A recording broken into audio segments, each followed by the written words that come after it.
Welcome to all of you in RB sir biology classes. मुझे आशा है कि आप सभी लोग अपने बोर्ड परीक्षाओं की तैयारी बहुत ही मन से कर रहे होंगे और रिवीजन भी कर रहे होंगे। आप लोगों के सामने अब तक हमने 150 से ऊपर तक के प्रश्नों को आप लोगों के सामने प्रस्तुत किया है। तो आइए देर न करते हुए और भी कुछ महत्वपूर्ण प्रश्न हैं जो परीक्षा के दृष्टि से बहुत ही महत्वपूर्ण हैं। तो आइए अब उसको हम लोग देखते हैं। प्रश्न संख्या 1, निर्देश। निम्नलिखित प्रश्नों के 4 वैकल्पिक उत्तर दिए गए हैं, सही विकल्प चुनकर लिखिए। प्रश्न संख्या 1, अमृता देवी बिश्नोई राष्ट्रीय पुरस्कार निम्न में से किसके लिए दिया जाता है? ए. जल संरक्षण, बी. वनोन्मूलन, सी. वन्य जीव संरक्षण, डी. इसमें से कोई नहीं। तो इसका सही उत्तर है विकल्प बी, वनोन्मूलन। प्रश्न संख्या 2, टिहरी बांध किस नदी पर बनी है?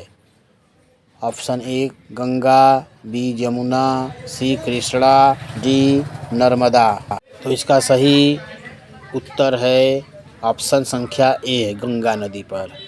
तीसरा प्रश्न, गंगा सफाई योजना आरंभ हुई ए 1965 में, बी 1985 में, सी 1995 में, डी सन 2005 में। इसका सही उत्तर है ऑप्शन बी, सन 1985 में। अगला क्वेश्चन संख्या 4।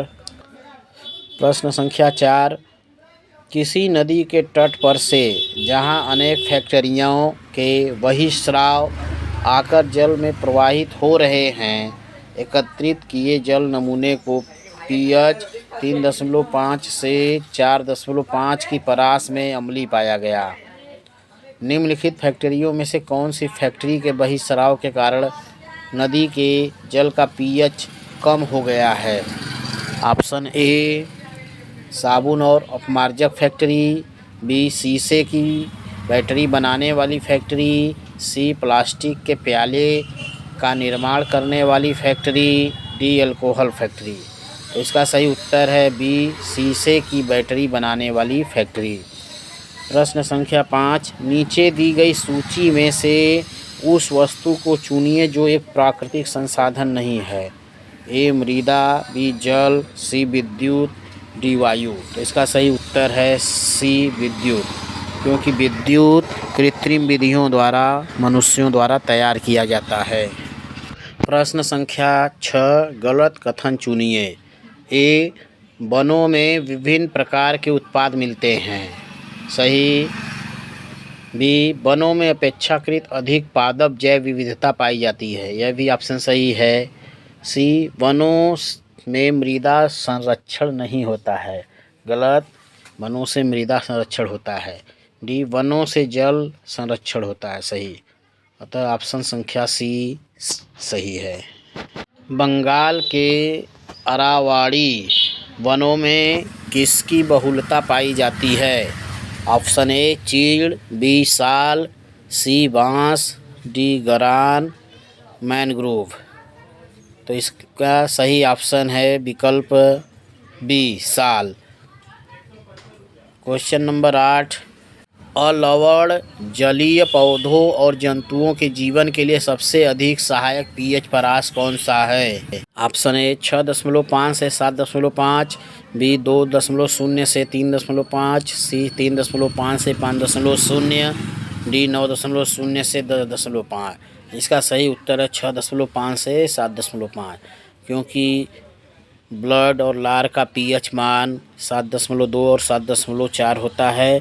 अतः जंतुओं और पौधों के जीवन के लिए सबसे अधिकतम सहायक pH 6.5 से 7.5 होता है।